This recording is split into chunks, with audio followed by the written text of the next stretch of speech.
उपासक को चाहिए कि इन नियमों से व्रत का अनुष्ठान करे, मनमानी आचरण न करे। सबसे प्रार्थना जो एकादशी रहते हो श्री सनक जी महाराज, ये सनत कुमार जी वर्णन की। सनक जी महाराज कह रहे हैं यदि भगवान का आश्रय नहीं, सत्संग नहीं है तो इन चार में से एक हो तो नाश कर देता, फिर चारों हो तो सर्वनाश हो जाता है। यौवनम धन संपत्ति प्रभुत्व विवेकता एकैपमप्यनर्थाय किमु यत्र चतुष्टयम। यदि सत्संग नहीं है, यदि भगवद आश्रय नहीं है, खूब धन हो, जवान अवस्था हो, बढ़िया पद मिला हो, प्रभुत्व चलता हो और अज्ञान हो, फिर क्या कहना है?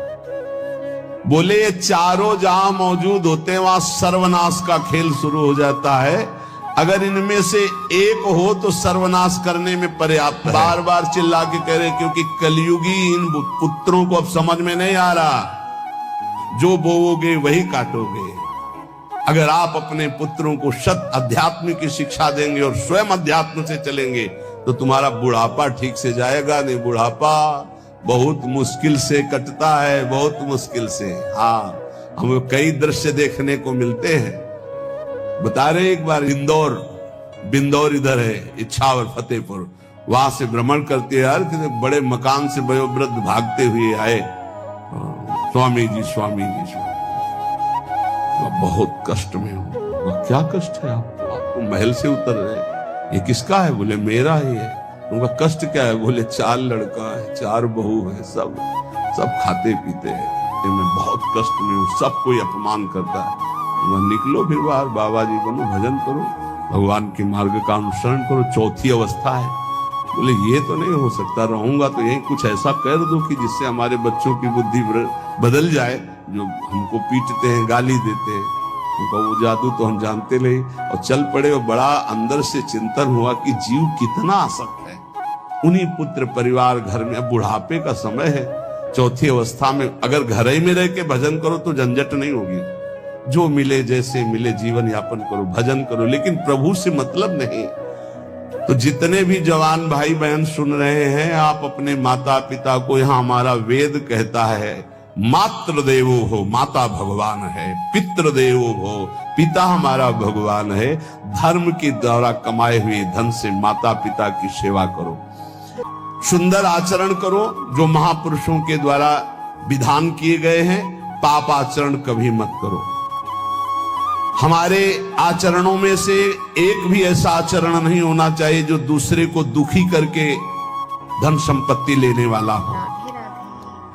धिक्कार है उन पुत्रों को जो अपने माता के द्वारा पोषित किए हुए शरीर से हाथ उठाते हैं अपने माता पिता के ऊपर। नरक में तुम्हारी जो दुर्दशा होगी भोगोगे।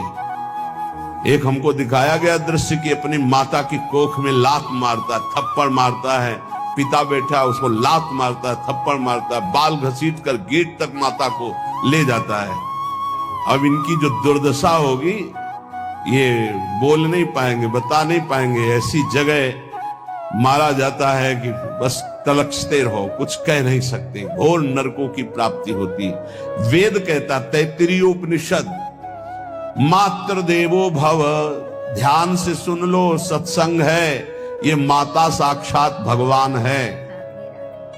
अगर तुमने मारा, वाह भर करके इसके आंसू गिरे, जितने आंसुओं की बूंद से भूमि के कण भींजेंगे उतने कल्प तक नरक भोगोगे। ध्यान रखना, तुम्हारा कभी यश, कभी कीर्ति, कभी श्री, कभी हिरी, ये कभी तुम्हारे उदय नहीं हो सकती। तुम्हारा सर्वनाश हो जाएगा अगर मां पे हाथ उठाया।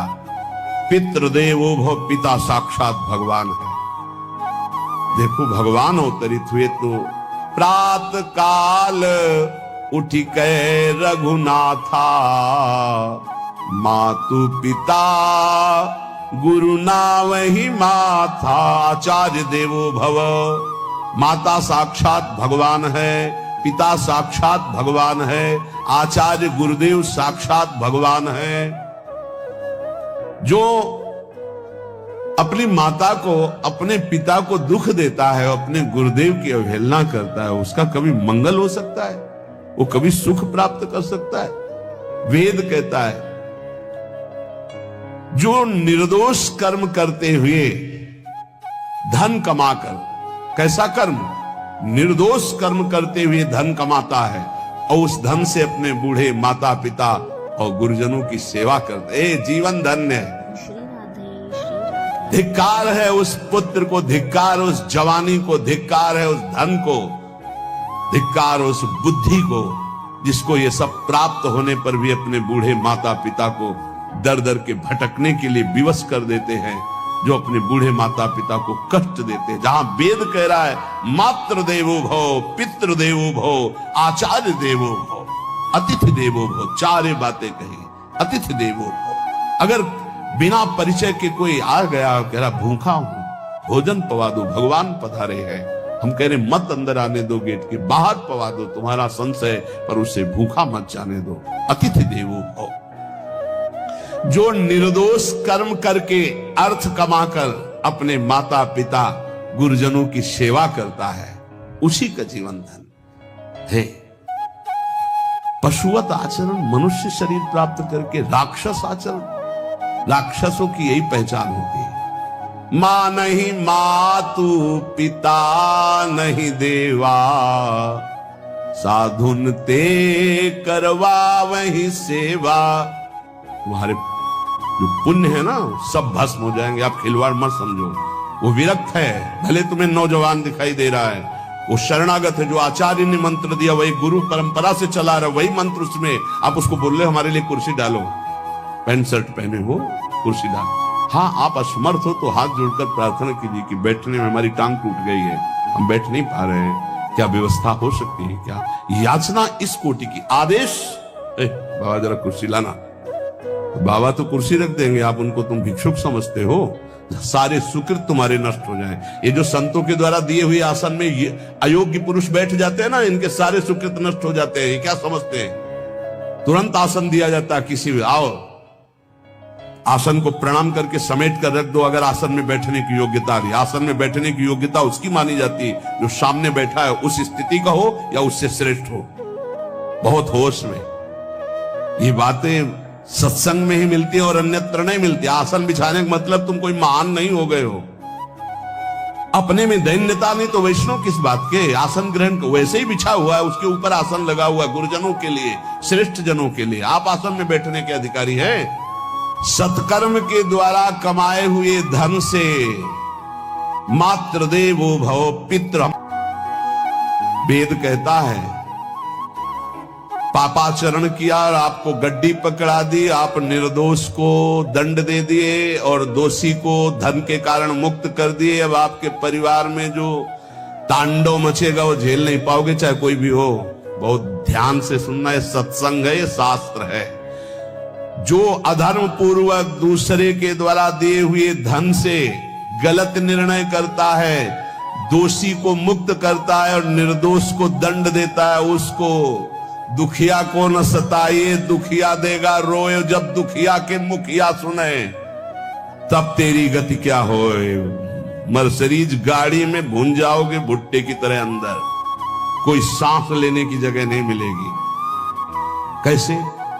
आगे से गाड़ी में किसी कारण आग लग गई, चलती गाड़ी में। अब आजकल सब रिमोट का सिस्टम होता है, वो तार जल गए जिनसे गेट खोला जाता है।